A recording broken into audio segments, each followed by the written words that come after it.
As primeiras palavras sejam de agradecimento por esta oportunidade de aqui estarmos falando um pouco desse evangelho de amor, falando desta doutrina, falando de tudo aquilo que Jesus trouxe a cada um de nós para que pudéssemos realmente caminharmos com segurança, com equilíbrio, com paz, mas acima de tudo, caminharmos com liberdade de agir, de conceber dentro de cada um de nós o amor divino, o amor que Jesus mantém por todos nós. Que possamos então, nesta noite, refletirmos um pouco mais acerca de tudo aquilo que a doutrina espírita, que o Evangelho, que a codificação kardeciana nos proporciona como forma de estabelecermos parâmetros para a nossa reencarnação, para a nossa caminhada, para o nosso progresso. Alcançando com um olhar mais profundo, alcançando com uma visão muito mais espiritualizada, tudo aquilo que vamos recebendo no nosso dia a dia, que vamos recebendo na nossa caminhada, que vamos recebendo como forma de amor, das mais variadas formas que recebemos aquilo que vem para cada um de nós. Falar do Evangelho não é tão fácil, não é tão simples, porque requer várias vertentes, vários caminhos que nós vamos buscando compreender na medida que vamos estabelecendo os conceitos de conhecimento para que possamos abraçar realmente com grandiosidade cada frase, cada palavra, abraçar com grandiosidade, com amor, tudo aquilo que é para cada um de nós o roteiro da nossa vida, o roteiro de uma conduta moral, a qual todos nós estamos ligados, a qual todos nós devemos observar a nossa caminhada. E quando nós começamos a falar, vamos pesquisar algumas coisas para falar do Evangelho, a gente vai lendo e muitas vezes lemos e as coisas passam desapercebidas, não é? A gente lê tanta coisa e muitas vezes nós lemos e não nos atemos àquilo, à profundidade, às circunstâncias daquilo que nós estamos lendo.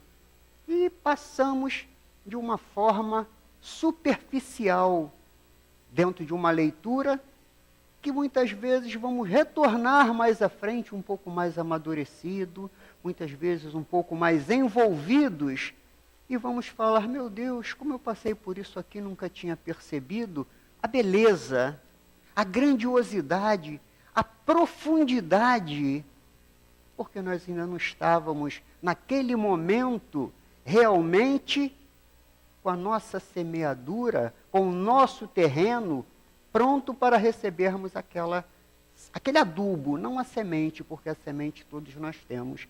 Então, quando eu comecei a estudar, né, para ver, aqui na revista O Reformador, né, tem uma passagem que todos devem ter já observado, lido, e que me chamou a atenção nesse momento.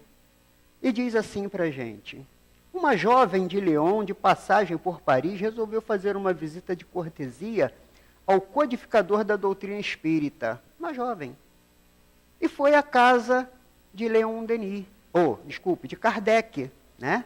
Ela era dotada da segunda vista, estado que consegue se perceber em vigília, fatos à distância dos acontecimentos espirituais.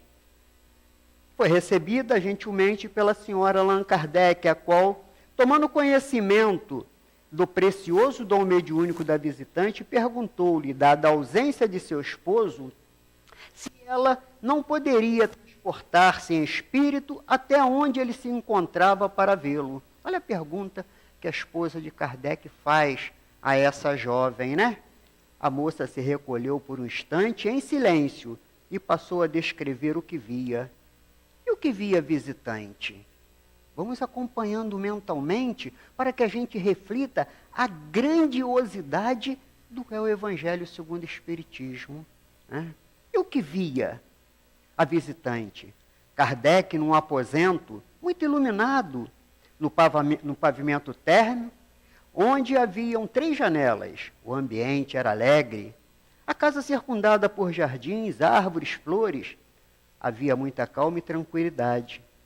Kardec estava trabalhando, sentado a uma poltrona junto à janela. Encontrava-se cercado por uma multidão de espíritos que o inspiravam. Um deles parecia ser superior aos demais, recebendo de todos eles deferências. Olha só, Kardec se retira, né, para fazer um trabalho. Então, precisamos, em um momento, nos afastarmos de uma turbulência, de um campo aonde somos envolvidos muitas vezes por outros chamamentos, para que nós nos entreguemos a esse trabalho. E assim Kardec fez. Estava ali. E esta médium, em espírito, observa Kardec nesse ambiente muito bonito, né?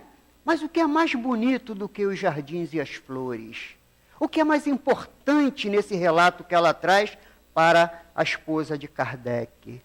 Encontrava-se cercado por uma multidão de espíritos que o inspiravam. Um deles parecia superior aos demais, recebendo de todos eles deferência.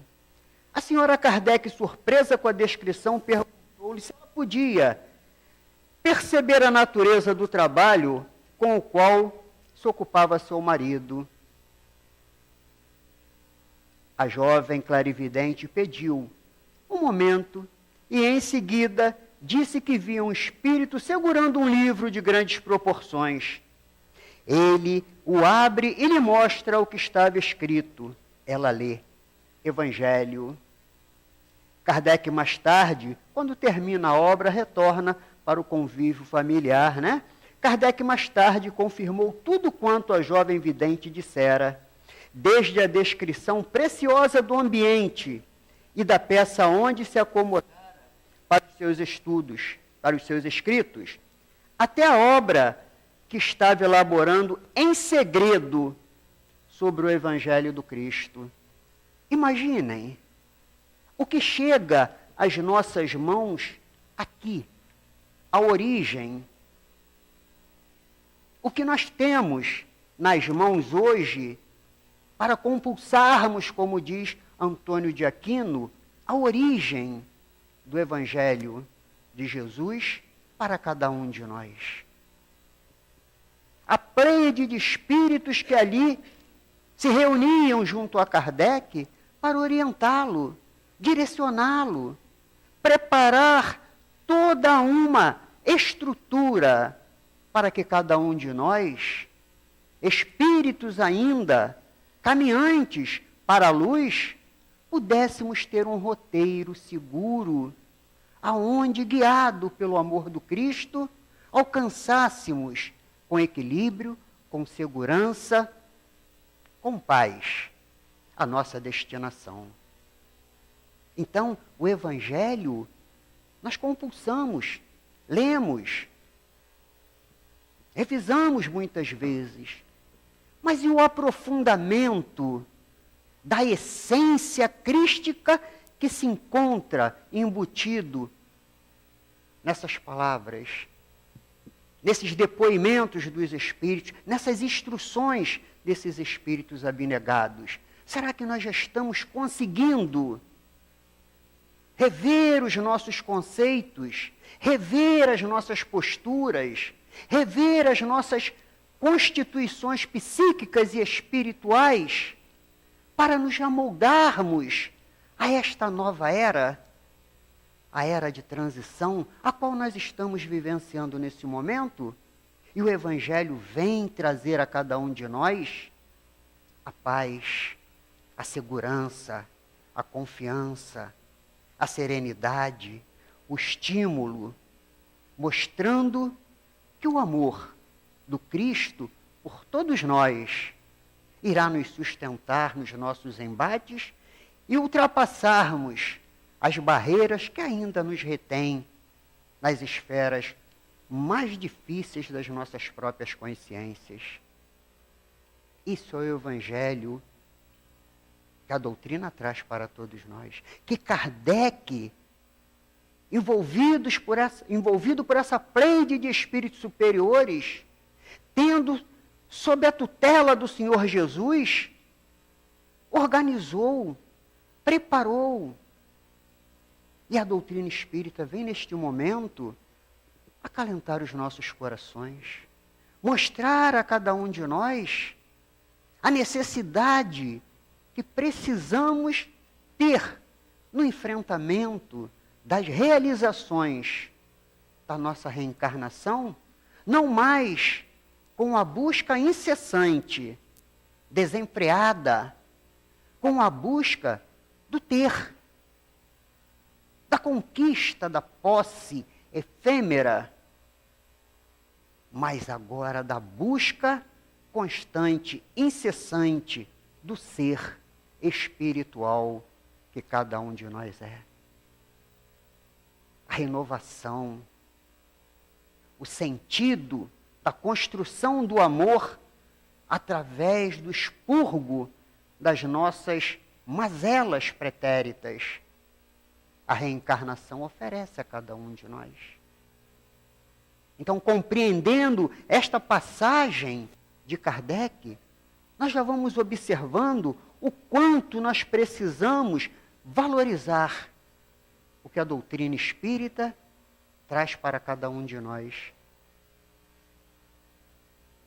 O quanto nós estamos envolvidos nesta modificação do orbe terrestre, nesta modificação do planeta Terra, para que o reino de Deus realmente se estabeleça.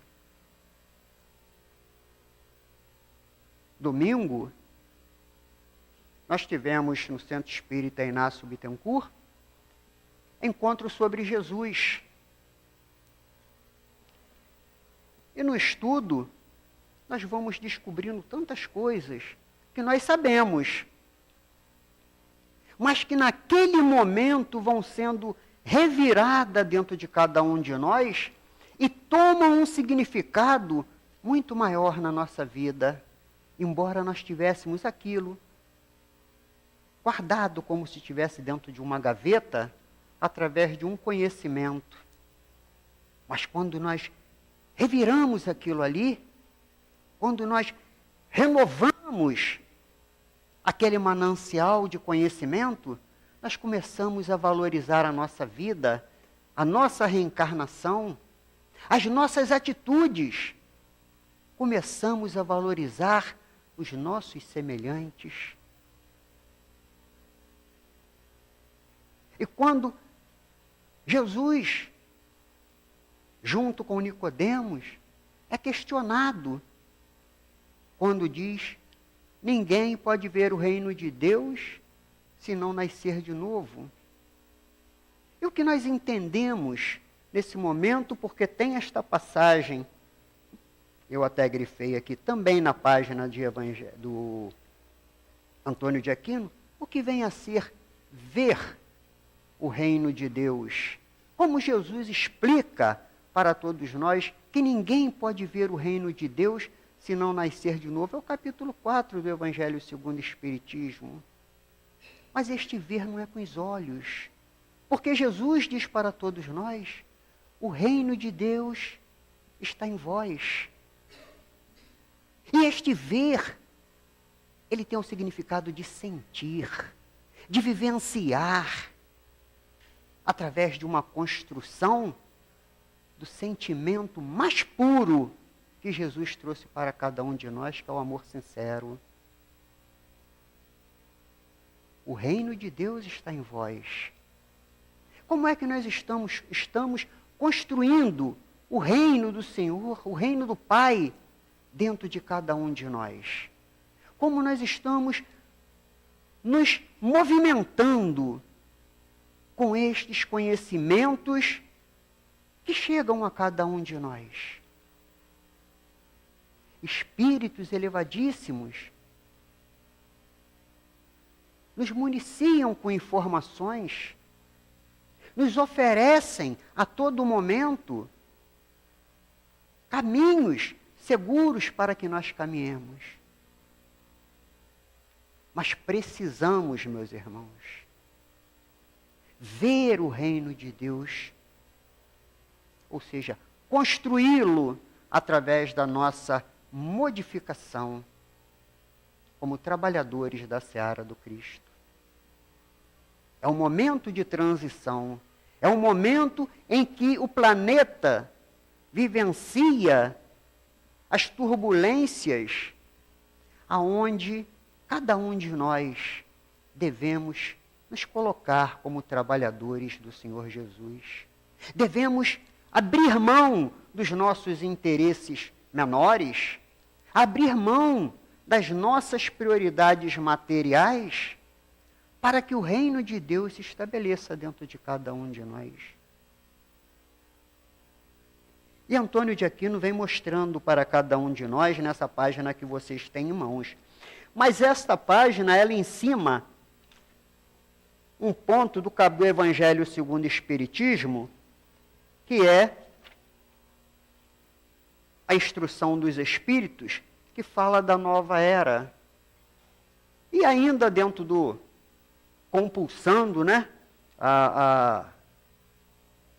os livros, nós vamos vendo que o primeiro Espírito que vem trazer a instrução é um espírito israelita.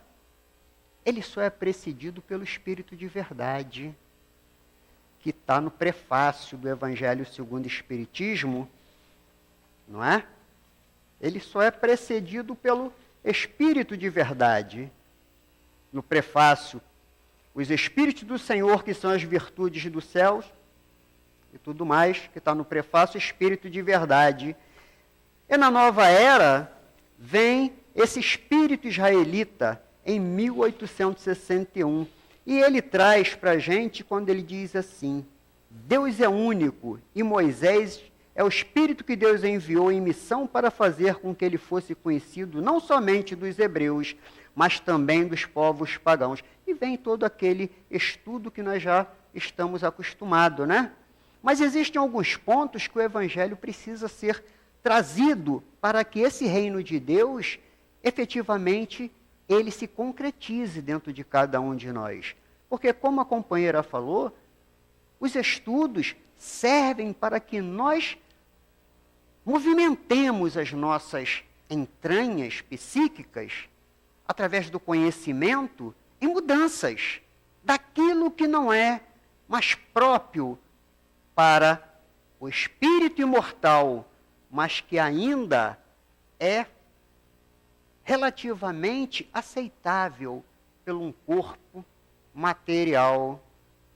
Então precisamos vivenciar dentro de um mundo, mas sempre tendo as nossas ações, as nossas atitudes, os nossos pensamentos, os nossos sentimentos na valorização espiritual, no crescimento do amor, da fraternidade, no amparo, no socorro, na indulgência, no perdão, no amor ao próximo. Então ele continua esse Espírito dizendo para todos nós: os mandamentos de Deus dados por Moisés contêm o germe da mais ampla moral cristã. Então todos nós, espíritos imortais, quando criados por Deus, recebemos o germe. Mas este processo é um desenvolvimento em que o espírito precisa caminhar, cultivar a sua própria semente, para que esse amor germine, floresça, e a árvore da benevolência, que é o sentimento maior do amor ao próximo, ela frutifique. Por isso os estágios dos espíritos são diversos. Muitas vezes nós temos o conhecimento. Muitas vezes nós adquirimos a sabedoria. Muitas vezes nós lemos e amealhamos bastantes recursos intelectuais. Mas em que momento cada um de nós diz: Senhor, eis-me aqui para o trabalho? Em que momento eu me apresento para o trabalho, mas não o trabalho que me satisfaz, mas o trabalho que satisfaz ao Cristo? O trabalho que vai levar ao meu irmão o benefício que, se eu estivesse no lugar dele, eu queria receber. Mas eu detenho neste momento a condição, eu detenho neste momento o poder de decisão, de fazer ou não fazer, ir ou não ir, seguir ou não seguir. Mas eu tenho conhecimento. E quais são as nossas atitudes, as nossas posturas diante do chamado do Senhor Jesus para o nosso próprio benefício? Porque fazer ao outro, o bem, significa que o bem já está fluindo em nós, já está sendo alicerçado em cada um de nós. Mas quando eu ainda, ou quando nós ainda, fazemos como se fosse uma barganha, nos colocando como trabalhadores de forma a escolher a tarefa, como é que eu estou dizendo ao Senhor Jesus: eis-me aqui, mestre? Como eu quero ver o reino de Deus, se Jesus aqui esteve e em nenhum momento ele abdicou de qualquer tarefa em nosso favor? Isto é ampliar. Isto é avançar. Isto é desprender-se deste corpo físico, muitas vezes enfeitado, mas embutido um espírito ainda com muitas necessidades. Então, esta mudança é o momento em que nós precisamos compulsar o Evangelho e entender porque Jesus diz no capítulo 1, eu não vim destruir a lei, mas cumpri-la. E o Espírito israelita continua dizendo para a gente, né? Os mandamentos de Deus dados por Moisés contêm o germe da mais ampla moral cristã. Os comentários da Bíblia restringiam-lhe o sentido, porque posta em ação, com toda a sua pureza, não seria então compreendido. Então, todo aquele manancial precisou vir de uma forma ainda fechada.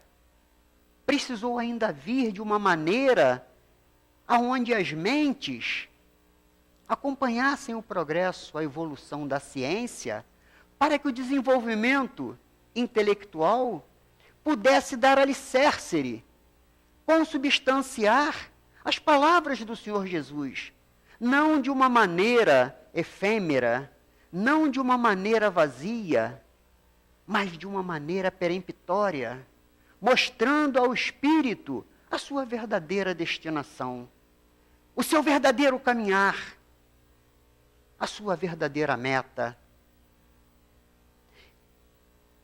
A moral ensinada por Moisés era apropriada ao estado de adiantamento em que se encontravam os povos a quem estava destinada a regenerar.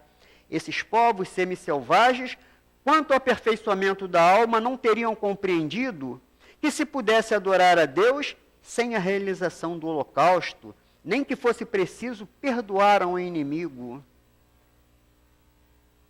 2000 anos atrás, 2000 anos se passaram, Quantos de nós pode erguer os olhos e falar: Senhor, eu perdoo ao meu inimigo? Quantos, sinceramente, de nós podemos falar isso? Mas que possamos, pelo menos, com sinceridade, não para o Cristo, mas primeiramente para conosco, porque não podemos ser sinceros com Jesus se não formos conosco. Senhor, ainda não consigo, mas estou tentando. Ajude-me a vencer as minhas próprias fragilidades morais e reconhecer no meu semelhante um irmão criado por Deus que caminha comigo em direção ao Pai. Ajude-me, Senhor, porque eu ainda não consigo sozinho. Isto aí é virtude. Isto aí é querer construir o reino de Deus dentro de si. É buscar com essência o amor do Cristo. Não aquele amor que inebria externamente, mas o amor que modifica internamente. Porque o amor, ele não escolhe, ele atende. O amor não privilegia, ele abraça. Quando nós amamos os nossos, nós estamos cumprindo a nossa obrigação. Quando amamos o outro, nós estamos amando ao Cristo. E continua, né? O nosso companheiro. A inteligência deles, notável sobre o ponto de vista da matéria, e mesmo sobre as artes e as ciências, era muito atrasada em moralidade. Como é que está o nosso progresso a nível de moralidade hoje? O que nós entendemos de moralidade? Pagar as contas? Andar de cabeça erguida, bom dia, boa tarde, sim senhor, sim senhora, não senhor? Não é esta moralidade, esta é obrigação, é dever do cidadão diante da lei de sociedade. A moralidade vai muito além. A moralidade vai muito além do que nós conceituamos como homem de bem. Vai muito além. É tirar de cada um de nós para cobrir o outro. É servir sem esperarmos retribuição. Quando te convidares a dar 1000 passos, dê mais 2000, disse o Cristo. Se pedirem a túnica, entregue também a cartola.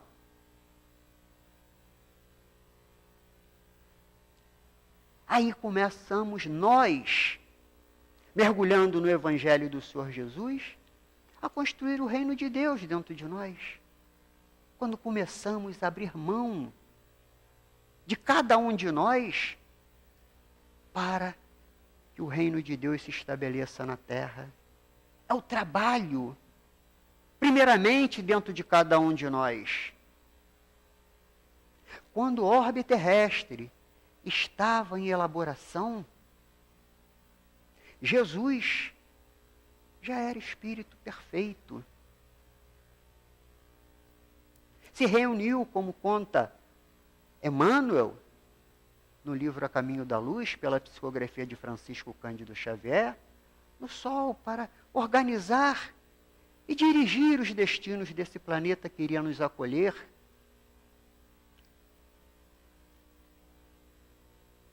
E cada um de nós ainda não conseguiu compreender que 70 anos, 80 anos, 40 anos, mergulhado num corpo físico, através de um processo reencarnatório por misericórdia divina, faz uma diferença imensa na caminhada do espírito em direção ao Criador. Se valorizarmos, se compreendermos que o reino de Deus precisa ser estabelecido nos nossos corações. Trabalho, compreensão, indulgência, fraternidade. São virtudes, são valores que muitas vezes nós achamos que são meras formalidades. Mas são construções que esses espíritos que trazem as instruções dos espíritos, espíritos que dirigem esta instituição, como dirigem também o Centro Espírita Inácio Bittencourt e tantas casas sérias, caminharam diante das suas fragilidades num processo de crescimento, num processo de evolução, até atingirem hoje a condição que eles se encontram, e ainda caminhando em direção à perfeição, em direção ao Criador. Mas mostrando a cada um de nós toda uma trajetória que precisamos realmente vivenciar. Então, quando ele diz, era muito atrasada em moralidade e não seria convertida sob o domínio de uma religião inteiramente espiritual. Era-lhes necessária a apresentação semimaterial, como a de religião hebraica, que oferecia. O holocausto falava aos sentidos, enquanto que a ideia de Deus falava aos seus espíritos. O Cristo, aí vemos aqui, né? Eu vim até aqui porque está encimado aqui. O Cristo foi o iniciador da moral mais pura, mais sublime, a moral evangélica cristã, que deve renovar o mundo, aproximar os homens e torná-los irmãos. Não irmãos consanguíneos, mas irmãos em sentimento, irmãos em amor, compreensão, em fraternidade. Querendo ou não, este é o sentido que todos nós teremos que exercitar. Uns de uma forma mais plena, outros ainda presos às circunstâncias materiais, ainda não estão conseguindo vivenciar as circunstâncias que Jesus, através deste Evangelho, traz a cada um de nós. Por isto, Evangelho, o livro libertador. O Cristo foi o iniciador da moral mais pura, mais sublime, da moral evangélica cristã, que deve renovar o mundo e aproximar os homens e torná-los irmãos. E Antônio de Aquino traz para todos nós uma mensagem que nós precisamos refletir, porque vários espíritos trazem as suas mensagens, os seus pensamentos. Eu estou falando de mim, tá? Eu não vejo um com tamanho cabedal de amor, de sentimento, de perfume, de abraço. Não sei. Como Antônio de Aquino. Eu não consigo ver nas mensagens a profundidade do sentimento de Antônio de Aquino, do amor que ele inspira nas palavras. E ele diz assim: lembrar o Evangelho, o período do seu lançamento entre os homens encarnados, lembrar sua proposta moralizadora, que diante de tantas lutas e de homens deseducados, parece ser um contrassenso, quando não uma perda de tempo. Quantas vezes nós falamos, né? Quantas vezes nós nos posicionamos, o mundo, não sei, não adianta, não tem como fazer mais, não adianta, está perdido. Mas quando mergulhamos no Evangelho, quando mergulhamos na doutrina espírita, nós começamos a compreender o lado belo desse momento. Olha, que beleza que não é um contrassenso, o lado belo desse momento ao qual nós estamos tendo a oportunidade de vivenciar com o conhecimento que a doutrina traz para cada um de nós. Paramos para analisar e vamos ver que tudo organiza-se de forma certa, no momento certo, com todas as questões vinda do alto. Vinda do alto. Nós precisamos nos emanciparmos do jugo da matéria para vivenciarmos numa psicosfera de menos densidade e mais fluidez, de menos dor e mais sentimentos, numa psicosfera mais equilibrada. E olhando de cima, vamos poder então irradiar e ajudar os nossos irmãos que ainda vivenciam nas esferas densas do desconhecimento, da subjugação, da ignorância. Olha o momento que nós vivenciamos, quando Cristo conta com cada um de nós. Quando Cristo espera que cada um de nós, trabalhadores da casa espírita, conhecedores de todo esse manancial que Kardec nos apresenta, arregacemos as nossas mangas e nos coloquemos realmente como trabalhadores do Senhor, procurando nos irmanar, procurando nos equipararmos uns aos outros, porque aqueles que estão à nossa frente, eles recuam, retardam os seus passos para nos socorrer. É assim que acontece com os nossos guias, com os benfeitores espirituais. E por que nós não devemos fazer o mesmo com aqueles que ainda encontram-se nas lidas, nas lutas, não têm ainda a mobilidade para avançar no sentido da conduta evolutiva, da conduta moral? Julgamos, afastamos, vibramos equivocadamente, mas são nossos irmãos. Atingirá um ponto em que todos estaremos irmanados diante de Deus.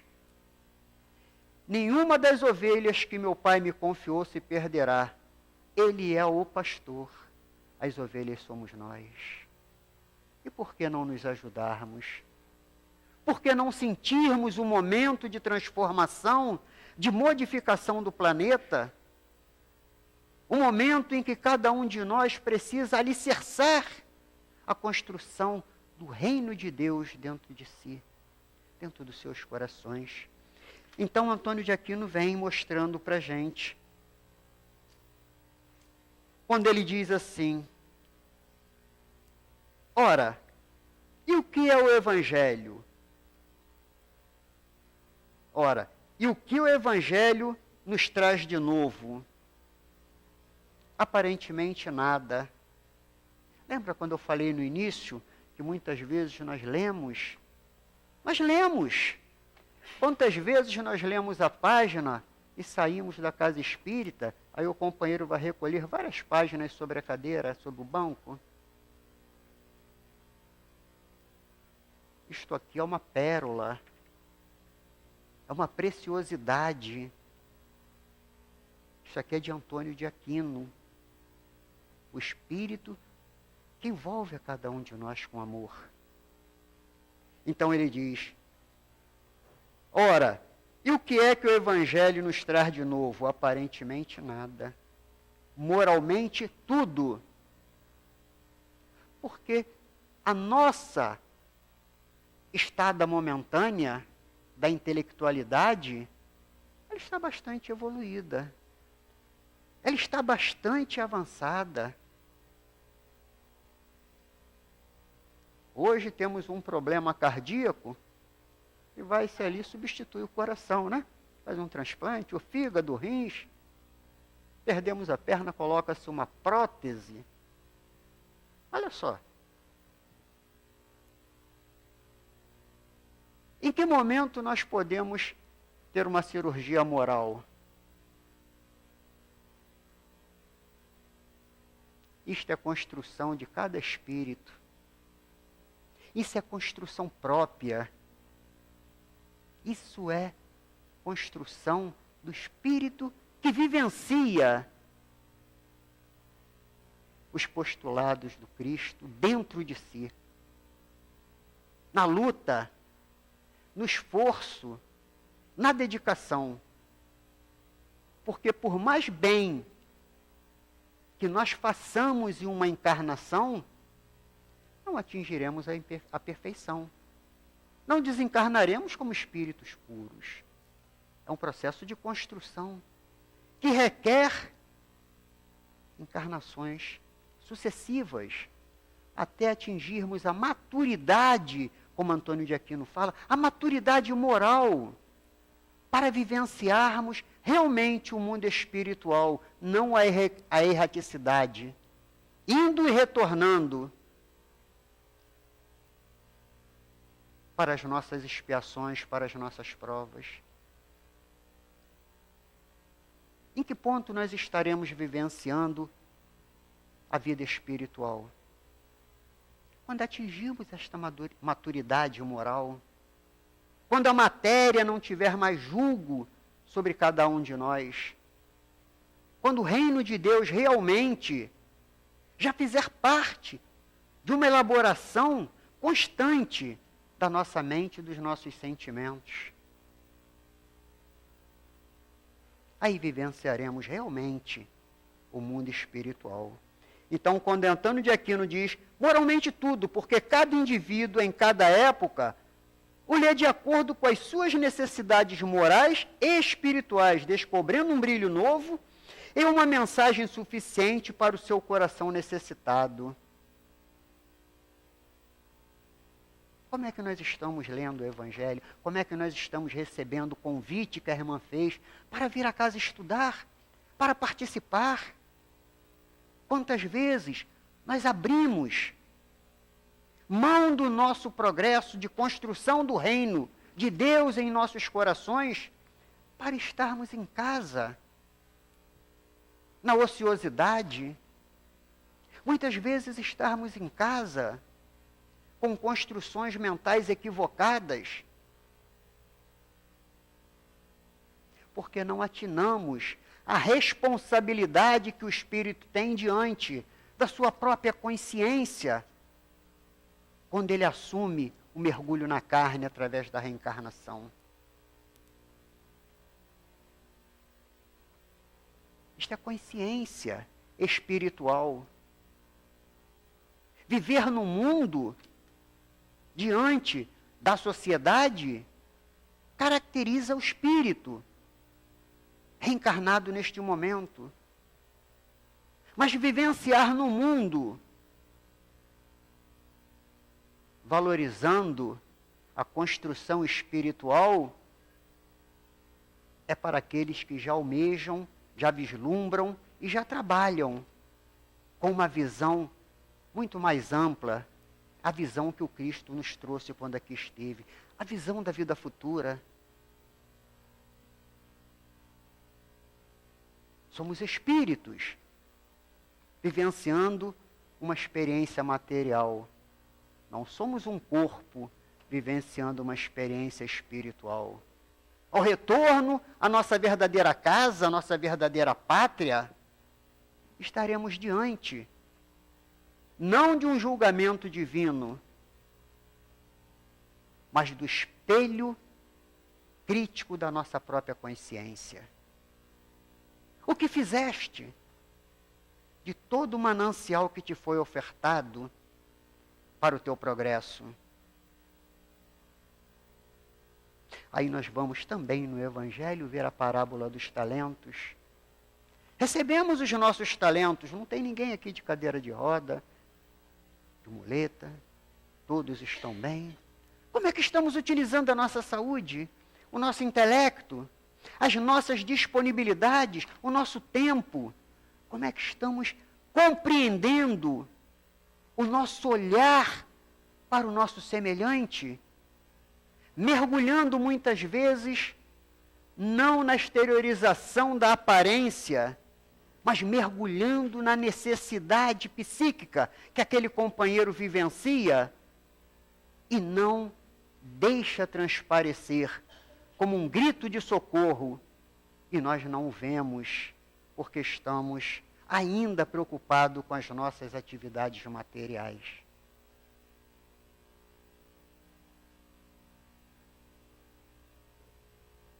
Da outra vez que eu aqui estive, até parece, né?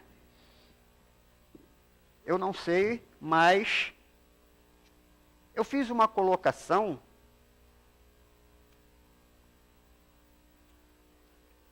que Antônio d'Aquino vem corroborar nesse momento com aquilo que eu falei. Quando eu falei que aqui eu não vinha fazer uma exposição de conhecimentos, discorrer, mas tentar mobilizar os espíritos, que todos somos, a pensar, a meditar, a analisar. E Antônio de Aquino vem trazer, nesta página, quando ele diz assim: se o compulsarmos cotidianamente, ou seja, compulsarmos o Evangelho, veremos uma mensagem a cada dia, pois que seus parágrafos inúmeros nos induzem a pensar, meditar, concluir e agir de modo equilibrado. Porque quando nós não pensamos, meus irmãos, alguém pensa por nós. Não se esqueçam disso. Quando nós não pensamos, alguém pensa por nós. E a doutrina espírita nos orienta que nós devemos manter a responsabilidade dos nossos pensamentos. Não existe mais aquela figura de outras eras, quando nós transferíamos a responsabilidade ou para outro encarnado, ou muitas vezes para o desencarnado, através de um processo obsessivo, através de uma influenciação. Não existe mais. Somos nós que, pelos nossos pensamentos, construímos o nosso campo psíquico e arregimentamos neste campo psíquico as nossas companhias, sejam elas mais elevadas, quando nós nos erguemos, lutamos, buscamos, através de um pensamento saneado, de uma ação deliberada no bem. E não precisamos que nós mergulhemos nas trevas, não, para termos companhias desequilibradas. Basta que nós nos abstenhamos do trabalho no bem. André Luiz diz para todos nós de forma segura que no mundo espiritual não há neutralidade, não há em cima do muro.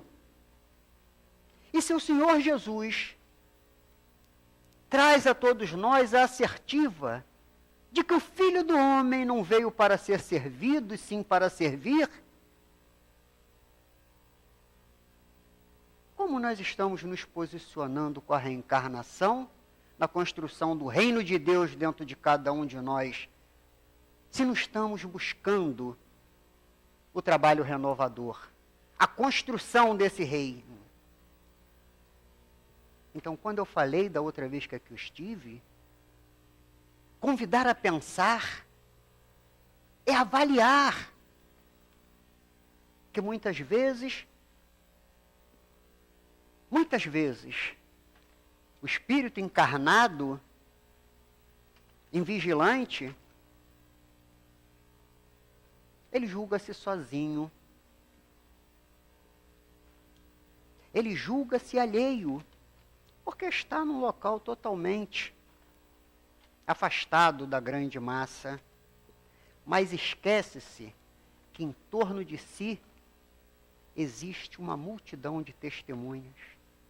São os desencarnados que são atraídos pelas suas próprias vibrações mentais, pela construção do seu mundo psíquico. E se eu não penso, se eu não domino o meu pensamento, eles irão pensar por mim, me influenciando. São eles os responsáveis, não sou eu. E Antônio de Aquino fala isso pra gente, não é? Nos induzem, o Evangelho nos induz a pensar. Pensem, meus irmãos, pensem. Dá trabalho, não é fácil. Não pensem vocês que pensar é fácil, porque não é não. Abrir o espelho e nos colocarmos diante dele não é para qualquer um. Ainda temos medo e recuamos para as trevas muitas vezes. Mas é um caminho que não tem volta. É uma situação que neste momento, ou no momento vindouro, numa próxima reencarnação, teremos que enfrentá-lo. Porque é nosso. Não é do outro. É nosso. E quando eu não faço neste momento, eu não estou em cima do muro, eu estou praticando o mal. Porque nós encarnamos para praticar o bem, para servir, para ajudar, para construir o reino de Deus dentro de cada um de nós. E Antônio de Aquino mostra, no verso da folha de vocês, quando ele diz assim, ó, que possamos, durante muito tempo ainda, contar com essas oportunidades de estudo e que tenhamos olhos de ver.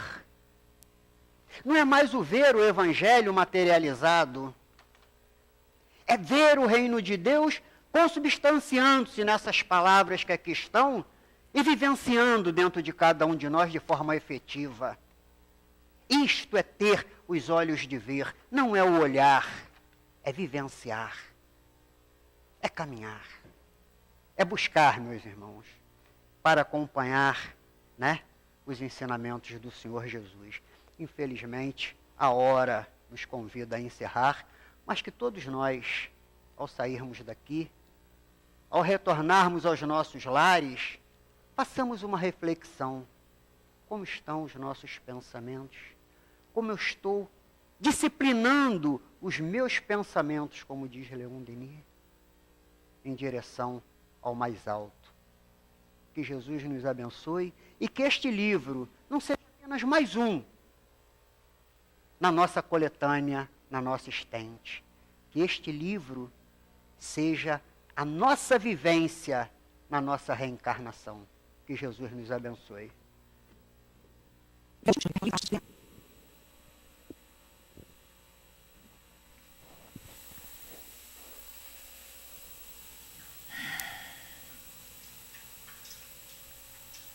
Jesus Cristo abençoe e proteja a mente e o coração de todos os irmãos presentes. Já de perceber a alegria que invade o coração de todos ao traduzirem cá a lembrança do Evangelho de Jesus Cristo na trajetória de milênios, sendo vivenciado pelos homens, por todas essas gerações. O Cristo promete que todos nós estaríamos sendo consolados com o Espírito de verdade, relembrando o que ele dizia e demonstrando tantas outras coisas necessárias do aprendizado espiritual. Caros irmãos, ao recobrarmos cá todos nós dentro dos 154 anos de lançamento de o Evangelho segundo o Espiritismo, temos que pensar cada palavra trazida por Jesus Cristo, temos que relembrar cada sentimento que essas palavras geram em nossas mentes, temos que relembrar cada movimento de ação e praticá-las todas, para que o mundo efetivamente possa sentir que o Cristo está presente na mente, no coração, nas ações de todos nós. Pensemos, caros filhos, quantas dores foram vivenciadas por aqueles homens que não compreenderam o valor das palavras do Cristo e colocaram pelos seus interesses, causando destruição, aprisionamento, poder, ganância, discórdia. É preciso sentir novamente, com a doutrina espírita, recobrarmos as palavras de Jesus Cristo. Aquele que quiser se elevar será rebaixado, mas aquele que se rebaixar diante dos homens será exaltado diante do Pai. Aquele que não compreender o processo da reencarnação e não nascer de novo, não poderá entrar no reino dos céus. Humildade, renovação pela reencarnação, trabalho íntimo de servir sempre. Jesus Cristo assim o fez. Retorna ao corpo e traz na vivência com os homens na carne, onde o Verbo se faz presente para a humanidade, de Deus, da expressão de Deus na terra, se faz humilde, simples, servindo, porque o Cristo transborda o seu amor a dizer que ele não veio para ser servido, para servir, para amparar. Ele veio para ajudar, para socorrer. Caros irmãos, o Evangelho segundo o Espiritismo vem trazer esta segurança dos espíritos superiores, mostrando para todas nós, nas reencarnações, que é preciso servir. É preciso recobrar, relembrar as palavras do Cristo e percebermos que já somos espíritos melhores e que através das reencarnações é possível agora trabalhar sem dores, sem perseguição, trabalhar com o Cristo sem posicionar a justiça das próprias mãos, trabalhar com Cristo sem querer ser maior que o outro. É possível trabalhar com Cristo. Caros filhos, 154 anos do Evangelho segundo o Espiritismo, renovando a mente dos espíritas que estão reencarnados, reaprendendo a trabalhar com humildade, com serenidade, com esperança, com fé, para que a paz se faça na terra. Lembremos a Jesus, caros filhos, ao dizer: eu me vou e vos deixo o meu paz. Não a paz do mundo que vos dá, mas vos deixo a paz do coração que vos dou. Ah, caros filhos, abracemos as vibrações com seus guias na tarefa do amor na família, da renovação do núcleo de paz, começando no interior de cada um e transbordando para todo o mundo no projeto do bem na Terra. Que o Evangelho segundo o Espiritismo seja assim para todas nós, relembrar a trajetória do Cristo na Terra e servirmos, trabalharmos com humildade, hoje e sempre. O abraço do irmão aos vossos corações. Graças a Deus.